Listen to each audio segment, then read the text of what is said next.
بسم الله الرحمن الرحيم. الحمد لله رب العالمين، نحمده في السراء والضراء وفي الشدة والرخاء، ثم الصلاة والسلام على حبيبه وصفيه سيدنا ونبينا محمد وعلى آله الطاهرين وصحبه المنتجبين. اللهم صل على محمد وعلى محمد. Sisters and brothers, Assalamu alaikum wa rahmatullahi wa barakatuh. Since today, according to one version, those who sighted the moon on Wednesday night and Thursday was beginning of the month for them is Eid al-Ghadeer, so we take the opportunity and offer our congratulations for the anniversary of Eid al-Ghadeer. يقول الله تبارك وتعالى في القرآن الكريم: أعوذ بالله من الشيطان اللعين الرجيم، بسم الله الرحمن الرحيم. يا أيها الرسول بلغ ما أنزل إليك من ربك وإن لم تفعل فما بلغت رسالته والله يعصمك من الناس. O Messenger, convey what has been sent to you from your Lord. If you do not, then you shall not have conveyed his message at all. Allah shall protect you from the people. Surah Ma'idah, verse number 67.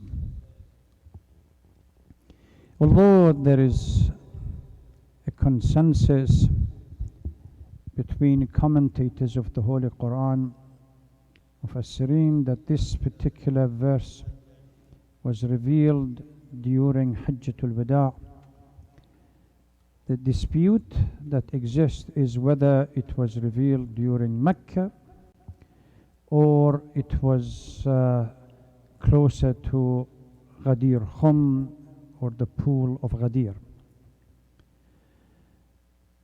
The Sunni schools of thought speaks or maintains that it was revealed in Mecca. The Shia school of thought asserts that it was revealed close to the Ghadeer pool to indicate as the beginning of a unique event in the history of Islam. Now, Eid al-Ghadeer, despite being, or the whole incident, despite being one of probably the most fundamental historical event that had ramification and consequences, but it has gone through so much distortion and resentment and exaggeration, or somehow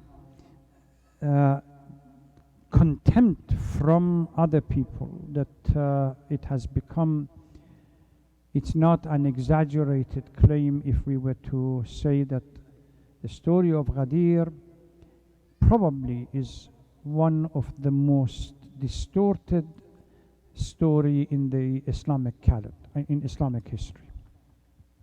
And I'll try to explain during this brief period of time why. Although a huge amount of reference and literature available if we wanted to settle the issue once and for all, but unfortunately critical thinking and this ideological doesn't exist, and the ideological position that each party has taken prevented from a resolution of the issue of Ghadeer once and for all. This is why the debate still rages on. But before I explain anything about Eid al-Ghadeer or the alaykum assalam wa rahmatullah, about Ghadeer, the history of Ghadeer or anything else, I need to explain something or outline something. Shia school of thoughts believes, resting or relying on a hadith from the Holy Prophet ﷺ, that after the demise of the Holy Prophet, revelation and wahy ceases to exist. Because there is a hadith, and well narrated by both schools of thoughts, regarding Amir al-Mu'mineen salawatullah salamu alayhi, Ya Ali anta minni bimanzilati Harun min Musa illa annahu la nabiyya ba'di. Our relationship or you to me is similar to the relationship of Harun to Musa. However, there is no Nabi, messenger, that comes after, which means revelation or wahy is going to cease. So Shia says that the need for divine guidance remains, although the divine revelation or wahy ceases with the demise and the departure of the Holy Prophet. But still the society needs, particularly an infant society of the time that has been going through under the leadership of the Holy Prophet for only a small period of time, 23 years, not sufficient for it to become mature enough to understand the right and the wrong, particularly once we think about the older generations that during the Jahiliyyah time existed, still remain within the society. So the absence of the Holy Prophet and the termination of the ceasing of the wahy should not be interpreted that the society is now mature enough to be able to hold its own affair in its own hand and move forward with it. We still need the divine guidance that should lead the society, a leadership that is as close enough to the Holy Prophet as possible, that will substitute the Holy Prophet without the revelation, but with ample knowledge and information provided by the Holy Prophet to this individual to be able to lead the society. So from a Shia point of view, theological debate, we believe that the successor to the Holy Prophet must have the nas, the divine, clear divine sanction, a nas to spell out. And this is why when we focus about this verse of Ma'idah 67, Ya ayyuhar Rasul, O messenger, you are commanded to deliver something unique. The school of thought, the Sunni school of thought, well, even if they accepted, those of them that normally they reject, but even if they accepted it, well, the whole thing was to remind the Muslim population at the time about the friendship of the Holy Prophet with Ali. Now, let's unpack the story of Ghadeer to see whether it fits this presupposition or the assumption that it was the whole thing structured to tell the community of Muslims at the time that Ali is my friend. Technically, the story goes that the Holy Prophet, first of all, before the Holy Prophet left Medina, sends messengers around informing the Muslim community that I have been informed that my end time is getting close to the departure, and this Hajjatul Wada, this is the last Hajj or pilgrimage that I'm going to go to. Naturally, when the Holy Prophet talks about Hajjatul Wada, and this is the last time you're going to be able to do Hajj under my guidance, huge number of people came from Iraq, from Yemen, from Egypt, Medina itself, and Mecca, and other places. Historians claim between 80,000 to 120,000 at that time. Remember, those days, traveling was not as easy as today. You just book a flight and 4-star or 5-star or hotel available for you, and the first class immediately move within an hour or 2 or 3 hours, and you are where you want to be. Some of them needed at least a month or two to be. This is why some actually managed to get to Mecca few days before Arafah in that particular year. Now the Holy Prophet departs Mecca towards Medina. It reaches an oasis called Ghadeer Khum. The verse is revealed at that time according to the Shia interpretation. Immediately the Holy Prophet calls send somebody, a messenger, to those people who have departed to come back. Wait for others to reach the point. Then from the saddle of camels, they put few saddles on top of each other, and he stands on top of these saddles so everyone can see him. Delivers one of the most political sermons that you can imagine in the history of the Holy Prophet, in his life.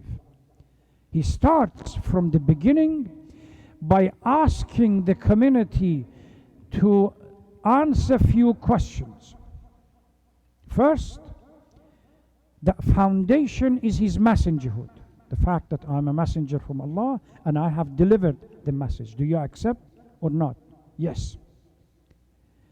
Do you accept that I am the authority over you? أنا أولى بالمؤمنين من أنفسهم. I have the full authority over you. Yes, Ya Rasulullah. Then he leads the conversation. Alaykum as-salam wa rahmatullah. He leads the conversation until finally at the end he lifts Ali's arm and says, Man kuntu mawla fahada aliyun mawla. See the context? You bring the population out. And then the revelation comes. The Holy Prophet, what is it in this verse that Allah subhanahu wa ta'ala is commanding the Holy Prophet that if you fail to deliver, it's as if the entire message has not been delivered. Naturally, the Holy Prophet is fearful of the reaction of the people. The verse says, Wallahu ya'asimuka minan nas. And Allah is going to protect you from the hate and the contempt of the people.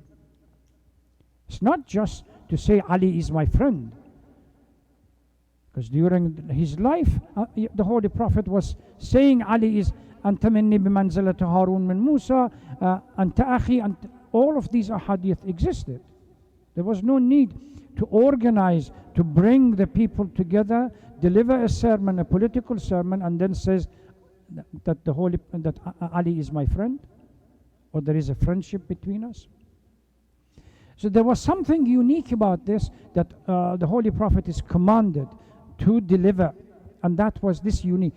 What was delivered during Ghadeer, the principle of how Islam can be protected and the continuity of the message to be preserved if only Muslims would understand the reality and allow the right successor to take control. Unfortunately, this event, and then immediately after the demise of the Holy Prophet, when you have the issue of Saqifa and the election or the selection of the first Khalif, which led to the fracture between the Muslim community. Because it's the first, we can say that it is the first time that Muslim community, it brought to the surface, first of all, it brought to the surface the contempt that some old Quraysh had and Bani Umayyah had towards Ahlul Bayt and Fatima al-Zahra.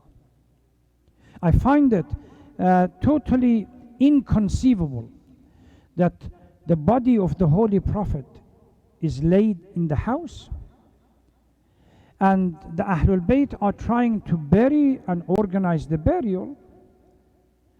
Muslims or a group of people go into Saqifa Bani Sa'ida and try to think of electing or selecting a ruler for the Muslim community. Just imagine the possibility of one of the members within the community, God forbid, passes away, and while the family are inside trying to organize the burial, you attack the house and you burn the house. I find it's unless there is a hatred before.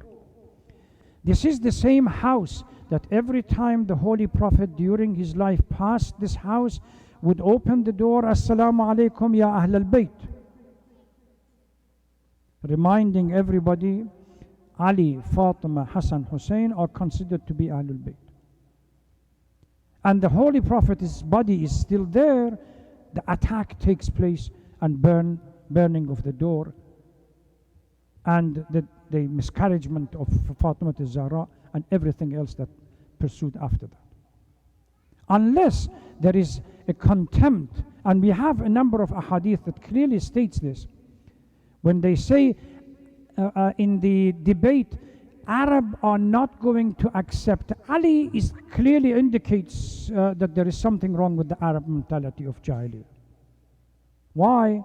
Because Ali killed their brother, Ali killed their father, Ali killed their cousin, Ali killed the major champions of Jahiliyyah. They haven't forgiven and they haven't forgotten. They are not going to submit. It was this group of people that came and attacked the house of Ali. So what we have, Saqifa on one hand, Ghadeer on the other hand. Now, bear in mind these two events. 50, 60, 100 years later, the society divides itself as followers of Ahlul Bayt and Ashab al-Sunnah wal-Jama'ah. Ashab al-Sunnah wal-Jama'ah, they want to, what we call, structure a history.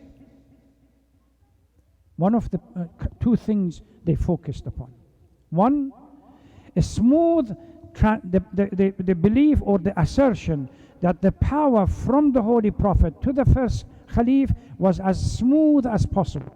The transition was smooth. No conflict, no challenge, nothing.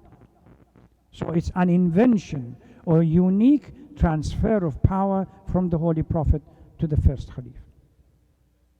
Now, if that is the card, if you want to create that history, anything that disregards or challenges that mindset has to be either thrown away or somehow whitewashed. Couple of places that we happen. Number one, story of Ghadeer. From that time up to now, the debate has remained the same. Reaction to Ghadeer in three possible ways. Number one, deny that Ghadeer existed or happened. Say this is a fiction, the Shia created it. The story of Abdullah ibn Saba and everything else that came after, that this is imagination of the Shia, never happened. Allama Amini wrote a book, Al-Ghadir, to respond to this criticism. That far from it, he spent his life traveling the entire Muslim world, particularly the Sunni Muslim world, and going to their libraries and picking up a hadith that clearly stated that Ghadeer did take place in exactly the same format that the Shias claim. But nobody reads it. Even these ahadith coming from their own sources. They still say the major debate between any Shia and Sunni, as soon as you start Ghadeer, no, it didn't exist. Go and read Al-Muraja'at, which is a debate between Marhum Sayyid Abdul Hussein Sharafuddin from Lebanon with the Al-Azhar chief, Shaykh Al-Azhar, Sheikh Salim.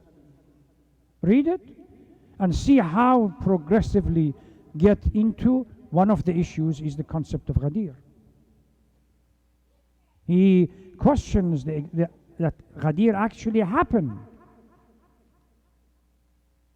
So if you bring evidence that Ghadeer, that they cannot refute that Ghadeer happened, the next excuse is that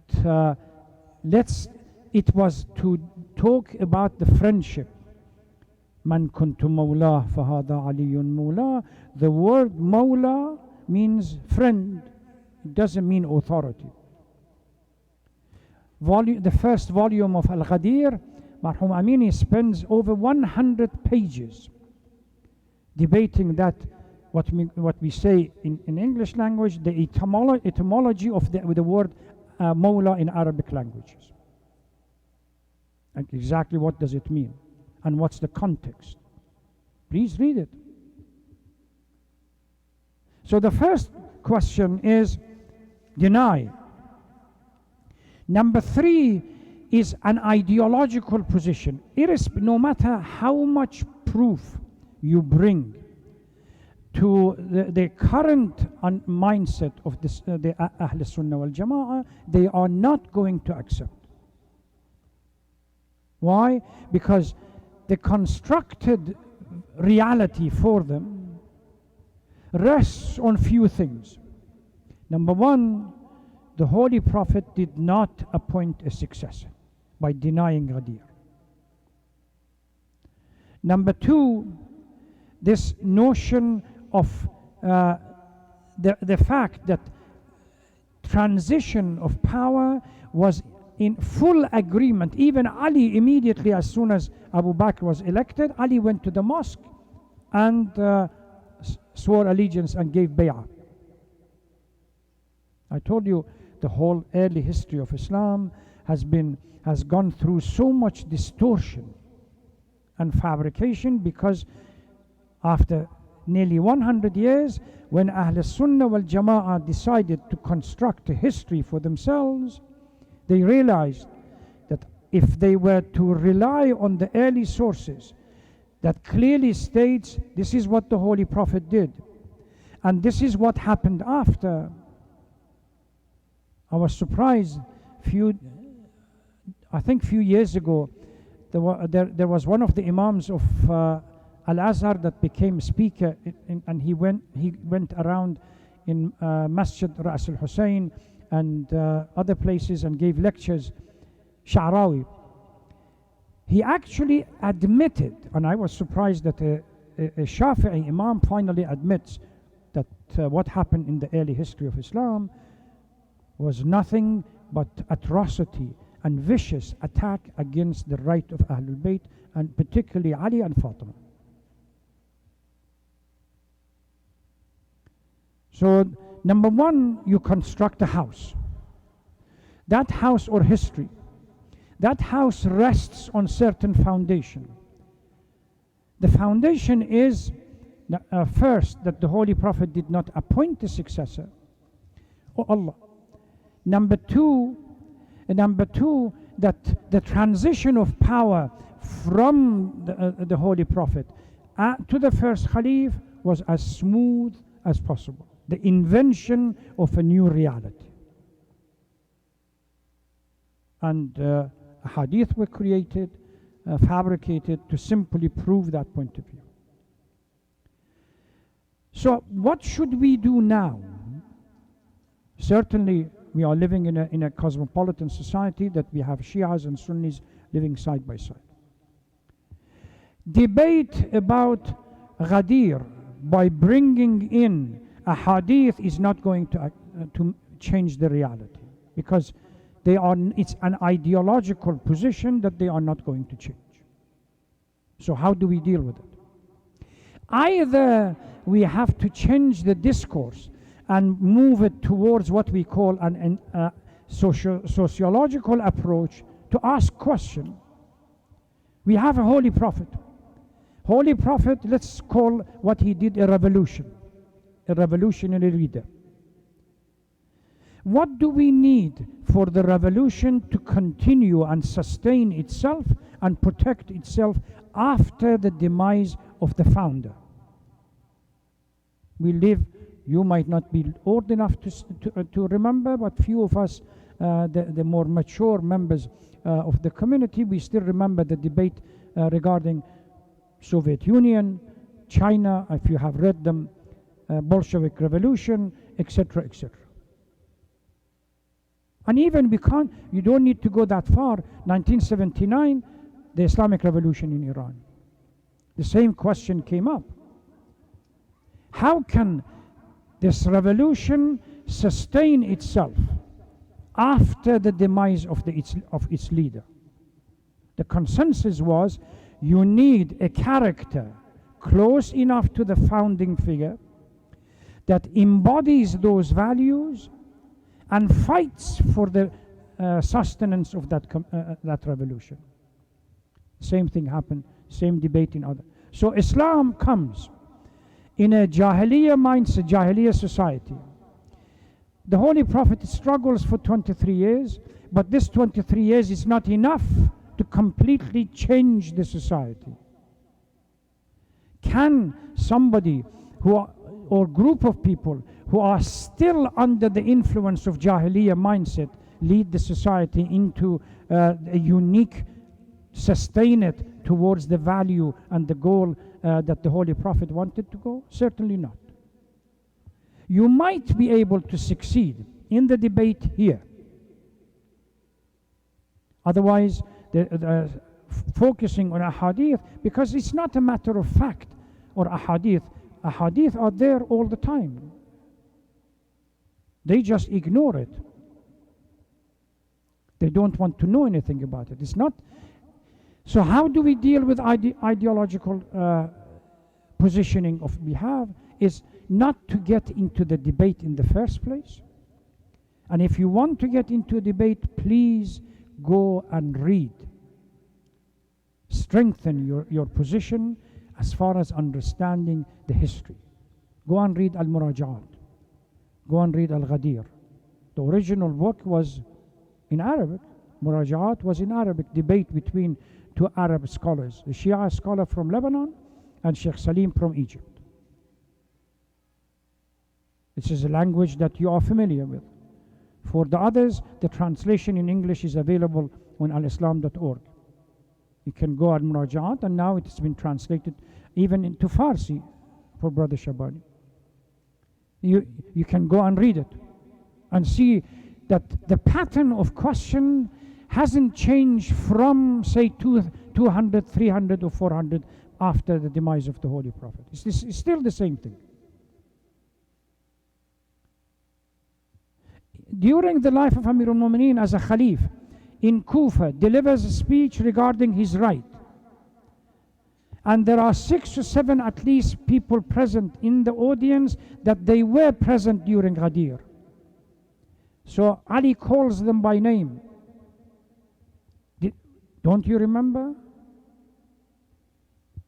Now suddenly they develop amnesia. No, we don't. We have forgotten. We don't remember. So it was quite clear right from the beginning that the notion of Ghadeer, because if they were to accept that the Holy Prophet appointed someone, then the whole image that has been constructed is going to fall apart. That's why they don't want they don't want to accept.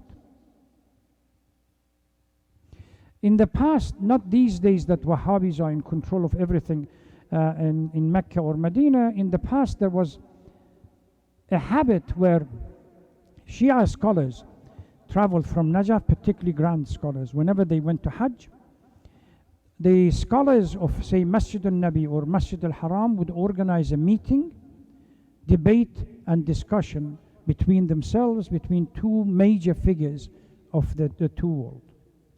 I think the last person that was this debate was established was Marhum Sayyid Muhsin al-Hakim, grand scholar. And few other people after him on a minor scale, they have debated it, but on a major scale. The questions that were presented to him was again around the same thing. What proof do you have? You claim to be Al-Ghadir, where is the proof? Where is the proof that the Holy Prophet appointed someone?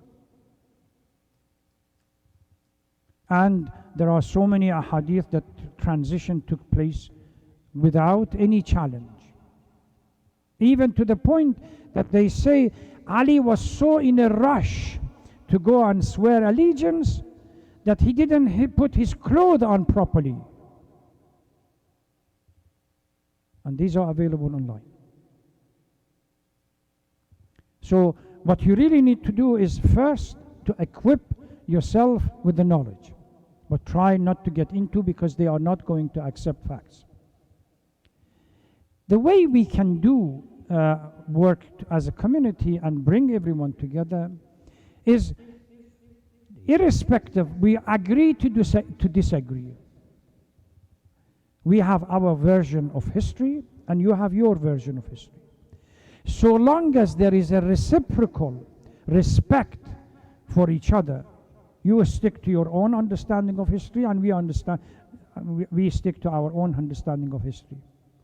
So as long as we accept that, then, and we create space for each other to do whatever they want, then we shouldn't have any problem.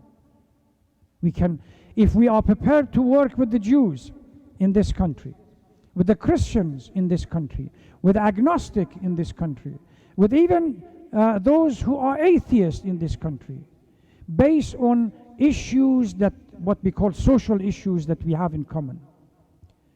Drug, opiate, youth crisis, family crisis, etc., etc. There is no problem whatsoever with other members of our own Muslim community that we have huge overlap to work with them, but never get into the debate because it's not going to work.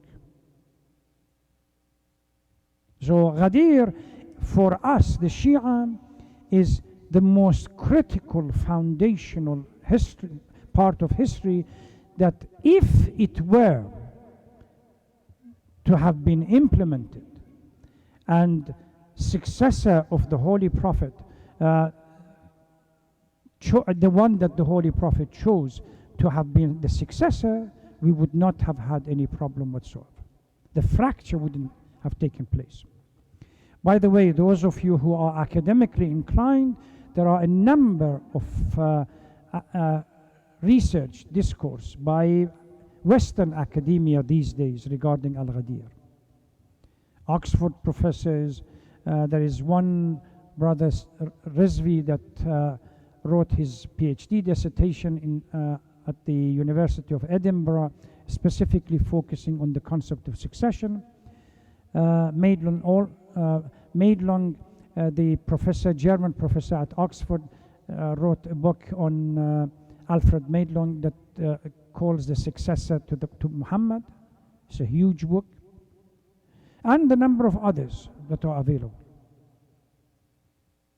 Once you come out, it's clearly evident that once you come out from that ideological block that you created for yourself, naturally it's easy to look at the facts and decide based on facts. But if you don't, you say, if I accept this, then the whole thing is going to fall apart, then there is a fundamental problem. It's better not to get into the debate, but work with each other for the crisis that we have in our community. Opiate doesn't recognize whether the child is Christian, Jew, atheist, agnostic, Shia, Sunni, anything else. We all can work together. I was asked, we had last year we used to have a meeting with a number of Jewish rabbis, and they immediately wanted to go back to the issue of Zionism, Palestine, etc., etc. I immediately said, hang on a minute. We follow different narratives. You don't see Palestinians, I see nothing else but Palestinians. So we cannot agree on anything. Let's not get into the debate. You see this as a state of Israel God-given right. I see it as a Zionist infringement in the Middle East, that they have taken the land of others. So we are not going to get anywhere by entering into this debate. The best thing is to forget about these narratives. I stick to my narrative, you stick to your narrative. But can we work together for the social well-being of our community?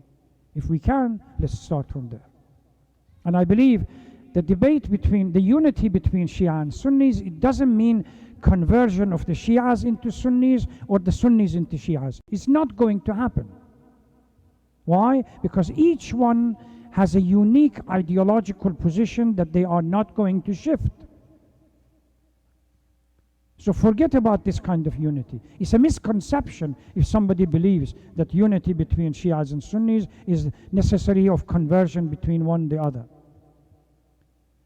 Unity means understanding that we can both work together for the betterment of the society that we live in. We have common enemy, and we have common goal, we have common strategy that we have to develop, irrespective of where we come from. Whether we consider the first Khalif to be Abu Bakr, or we consider the first Imam to be Ali. Let me remind you of one thing, the Shia community as in general. There are 3 infringements on Ali's right.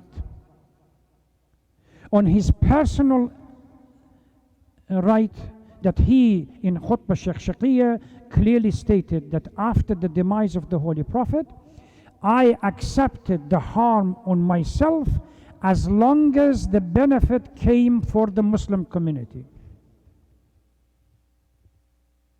That he accepted the insult and everything else, but for the benefit of the community.